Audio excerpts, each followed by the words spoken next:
Hey there, welcome to day 19 of our free 30-day Get Up and Go Challenge. Sharon Horne-Ellstrom here, and today we are going to hop into the SOAP framework and talk about it with respect to the relationships area of our life. Remember, we've got 9 areas and aspects of our life that we're covering during the 30-day challenge: physical, mental, emotional, spiritual, financial, relationships, contribution, communication, and confidence. I added those in April of this year because they're 2 foundational areas that I personally have been doing some and getting some coaching and help in, and I like to share the information I learn with other people, and where better to do it than in the Get Up and Go Challenge. So I mentioned, and I'm sure I've mentioned before, that physical, finances, and relationships are the 3 big areas that come up with all of my coaching and consulting clients. Their number one problem is almost always, 99% of the time, falls into one of those 3 categories: health, wealth, relationships.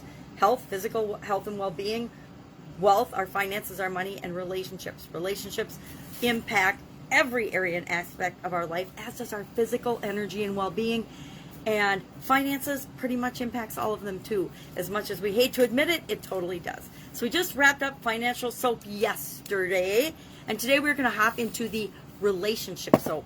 RS, relationship story. What is our story with respect to our relationships? Now, like every other area of our life, we have to narrow it down. We have to pick one relationship we're going to focus on. I was looking at the list of different relationships and different possibilities: our spouse, our significant other, our children, our grandchildren, our great-grandchildren in some cases, our relationship with ourselves, my relationship with my ex, for example, relationship with our brothers, sisters, cousins, friends, acquaintances, social media, parents, enemies, haters, competitors. I've done pretty much all of those. And so, but I want to pick, and I want you to pick one relationship that you want to work on, that you want to take from where it is now to where you want it to be. And we're going to do something a little different today for our tool of identifying our story. We're going to look at our story from the past, present, and future using a tool I call the imaginary friend tool. Now, why do I call it the imaginary friend tool, and why do I use it? All of us can usually, or not all of us, but most of us can reach out to and talk to a real live person, another friend, and we can bounce ideas off of them. Some of us, however, sometimes there's topics and there's relationships and there's issues and challenges we don't want to talk to anybody else about, right? And it feels weird talking to ourselves. So when I was actually a teenager, I invented an imaginary friend. We moved into an old house when I was 8, and I had my own room, and I liked having my own room. My other sisters, one had her own room, but another 2 of them shared their room. And whenever there was a storm or anything, everybody came into my room. Everybody came into my room because they liked to hang out in there. And I liked my own space. So as a teenager, in order to keep my sisters out of my room, I pretended that there was a ghost in my closet. And I probably started it when I was an early teenager, probably, 11, 12, 13 is when I made up this imaginary friend to keep my privacy and keep my sisters out of my room, which is really silly, but it served me very well, because during high school and all the changes and traumatic times of that, I could bounce ideas off of my imaginary friend and pretend I was talking to him and not really feel like I was talking to myself, although I know full well I was always just talking to myself. So my imaginary friend was a sea captain named George. And come to find out, at my dad's funeral 6 years ago, almost 7 now, he had an imaginary friend when he was a little boy named Albertson Roberts. Nobody knows why he had an imaginary friend named Albertson Roberts, but I think it was probably to get away from his doting sisters. But he had an imaginary friend named Albertson Roberts, and he played with this little imaginary friend. So I realized that this is actually a very powerful, very good tool to have in our toolbox. The ability to bounce ideas off of another person, but if it's not an actual person, off of ourselves. But instead of talking to ourselves in the mirror, we can have a person that we create that is our imaginary friend to talk to. Now, I don't even know why. I was probably reading a book about sea captains, or watched a movie about sea captains, or maybe it was from The Ghost and Mrs. Muir. I don't know. Remember that show from like the 70s, or it must have been the 70s.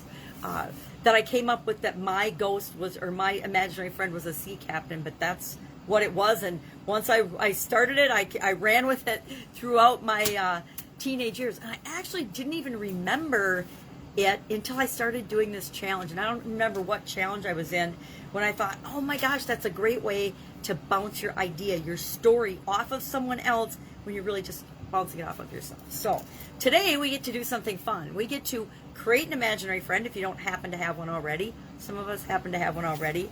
And you're going to have a conversation with your imaginary friend about the past, the present, and then the future. So we're going to get at our current state and our desired state, but sometimes we have past stuff that's going on with this particular person, this relationship, which is probably why we're picking it in the first place, that we want to bring into the conversation as well.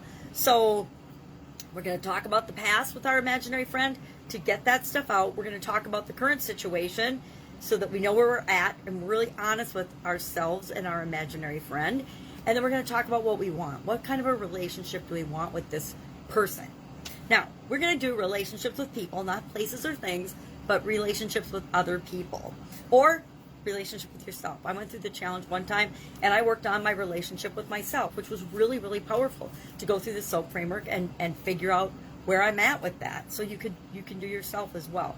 I think, and I just decided this as I was talking now, I'm going to do my relationship with my mom, with my parents. I've done my sisters, I've done myself, I've done haters, I've done my ex, I've done my kids, I've done my grandkids. So this 9th time through, I'm going to actually, I decided right now I'm going to do my relationship with my mom. Why? Well, my dad's passed away. I can't change or create or enhance the relationship with my dad, but I can with my mom. She's my last remaining parent or grandparent. All my grandparents have passed away. My grandmother passed away a couple years ago now. She was 99, just shy of 100, like a month and a week away from being 100 years old. So, but I'm actually glad because I don't think she would have liked the whole COVID lockdown. She was in a memory care place, and she didn't need a memory care place, but that's where she was, and I don't think she would have done very well during COVID. All right, so what are we doing today? What's our action item? We are going to identify our current story with our imaginary friend and our desired story with our imaginary friend. And I like to do past, present, future when it comes to relationships because there's usually a whole lot of pre-story to the present story, and we want to make sure we get that out. So discuss it with your imaginary friend, and all you need to share today is the relationship you're going to work on. You can just say, you don't have to have a name, just say sibling, child, friend, self, social media, acquaintances, enemy, whatever you want. You can just say one word, and or how you felt about doing this imaginary friend exercise. And if you have an imaginary friend or create an imaginary friend, if you want to share who your imaginary friend is and their name, you can do that as well. Mine's George. That's it. Have an amazing, fun time with this today and identify your relationship story, your current story and your desired story, so that we can fill the gap between the two throughout the next few days using the SOAP framework. Have an awesome day. Any questions, hit me up. Otherwise, I'll be with you tomorrow. Bye.